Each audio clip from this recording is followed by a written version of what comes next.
with Thomas and Autogefuehl in 4K, full screen, full length. Let's go with the Ioniq 5. Big design difference here. We have a retro design and also this more compact hatch design. This is the way how the Volkswagen ID4, I think, or ID3 should have looked like, but Volkswagen will also change their design language very soon. We've seen it now with the ID2 concept. How do you like it? Tell me in the comments. The Nissan Ariya, completely different. More this crossover van style. You can already see how it's larger or higher in the front. Also very interesting as for the daytime running lights. And these two cars have a lot in common actually, but they also have very interesting differences. We'll cover all of that. Twinkle, twinkle, little star. Turning indicators, that's where we are. We can compare it here now. The Ioniq 5, really cool how it replaces the daytime running light.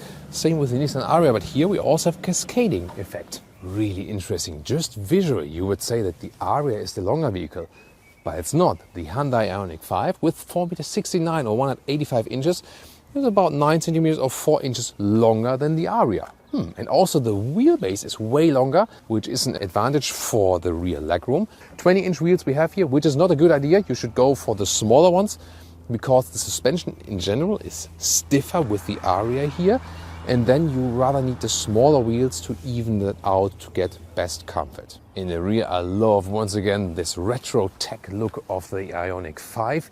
With the Nissan Ariya, it's also a clean design indeed. The rear glass is really slim, so you need this additional camera they're offering then with a digital back mirror.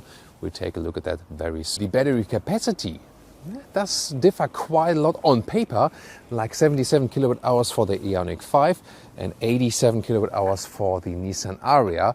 As for recharging, the Ioniq 5 leads the Nissan Ariya here in the best possible figure, in best conditions.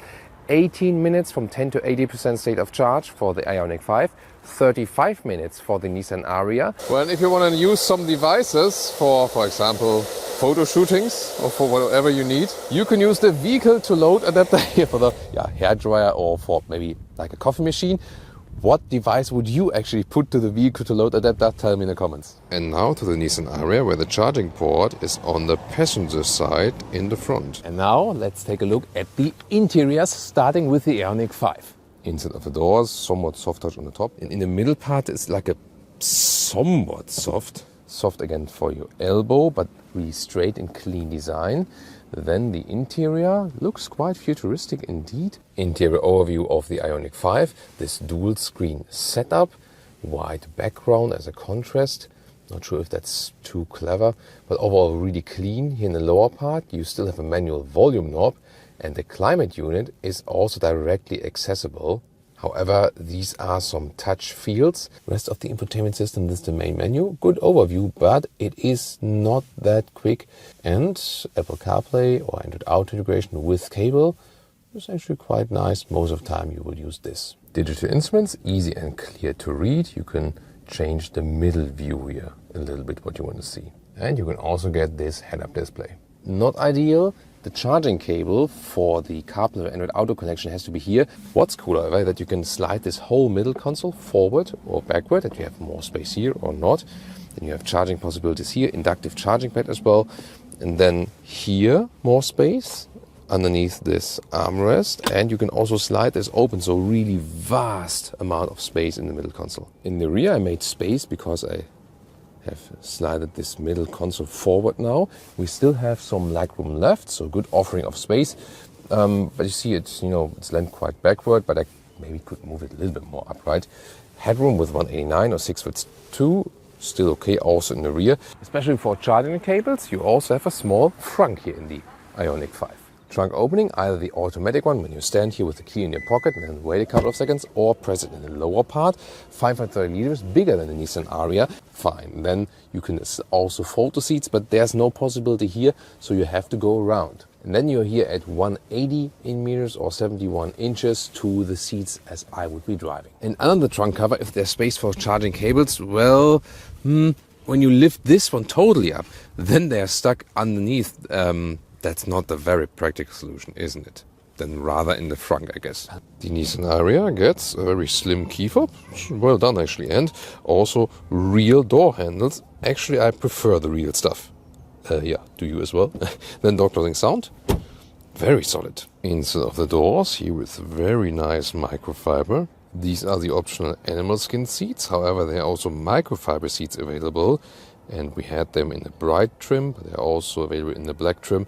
And they are also the ones to go for, besides base fabric seats also available. Interesting here, the front seating position, whereas the Ioniq 5 is a longer vehicle, this one here feels longer and bigger. So yeah, a very interesting contradiction. Seating wise, the comfort I feel is better in the Ioniq 5. Steering wheel up and down, in and out, but I feel it doesn't go down enough as at least for tall persons. Interesting is that this middle console here, you can slide it all the way forward for most rear legroom for the middle seat, but you can also slide it backward here. Then you maybe, it fits better with your elbow or something, or then you have more space here in the front. Interior overview of the Nissan Ariya has more a wow effect, even cleaner, really nice with this matte wood console here, and the climate control is kind of integrated in there. It looks amazing, is backlit, but it's not that easy to control, not that intuitive, because when do you hit it or when not, you don't really know. Real knob here still for the volume, for example, and I love this microfiber covering here.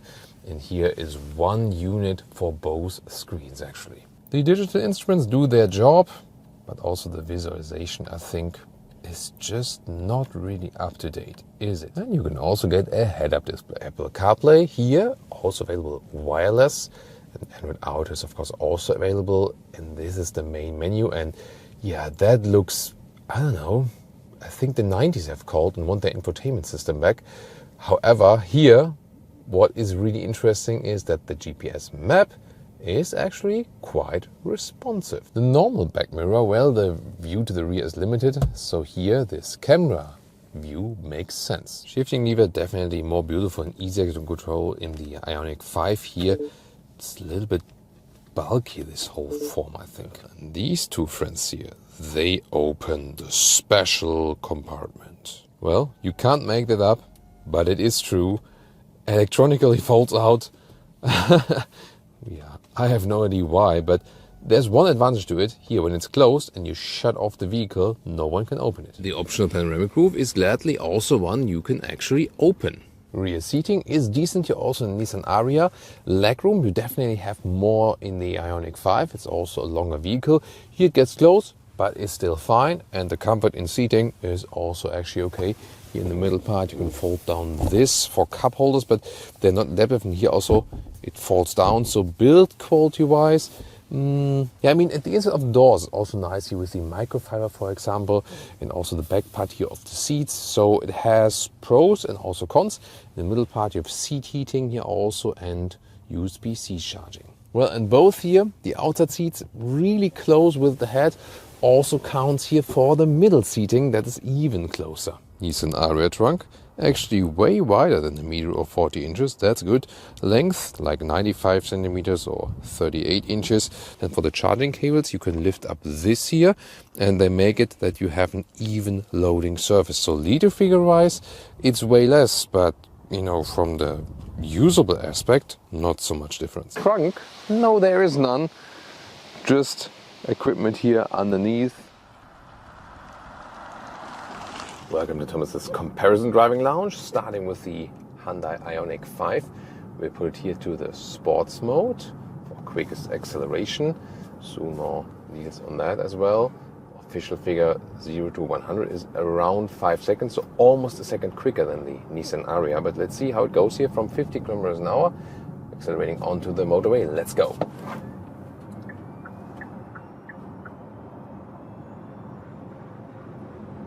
$130, $160, that's $180. Let's see if we can reach top speed here. There we go. 189 kilometers an hour and still reasonably silent in here. So this, by the way, is speed limit here now, just counting between different time period. At the moment it's unlimited. And now to the agile characteristics when we switch the motorways here. In the sport mode, by the way, I still have more feedback from the steering. Whoa, it doesn't feel that sporty actually. So Definitely not the emphasis of this vehicle, especially as for suspension, but for the normal setup, that's actually a wise choice. Here, by the way, in the normal driving mode, the steering is softer. Yeah, would I say it's a lot of fun to drive? Not the sportiest driving fun, I would say, but again, not the emphasis of this vehicle. Also, it doesn't have to be, but also in the normal driving mode, it goes really quick. And now to the Nissan Ariya, we also switch to the sport mode. Gives me more throttle in the pedal, definitely. And let's see, acceleration from 70 kilometers an hour. 100. 130. And 150. So this is here the front-wheel driven version, so not 100% comparable. We could not get an all-wheel drive model to compare yet here, but Brian could also test one at the driving event. So even if you have the all-wheel drive model, then the Ariya is a second slower than the all-wheel drive model of the Ioniq 5. And here, this one then is about 2.5 seconds slower in the acceleration 0 to 1 kilometers an hour or 0 to 62 miles an hour. But the rest, of course, will be absolutely comparable. Actually, I have the feeling that the Nissan Ariya is a little bit more silent here on the motorway. We also saw that in the rear even you have dual insulation glass, so that's really cool. Steering here, by the way, is more artificial. So here, not so much is happening, but there is some effect. But then it gets kind of a lot of resistance to left and right, but not in a natural way, you know. So the steering here, to me, feels more artificial than in the Ioniq 5. Then here now, changing the motorways, it actually feels good. So yeah, it feels really nice. As for the suspension, so no body roll at all without losing too much comfort, but just steering feel is a little bit off. So my my favorite combination would be the suspension of the Ariya and the steering feel of the Ioniq 5. That would, to me, be the best choice overall. What do you think? Leave me your comments right there, and also tune in to more comparison episodes.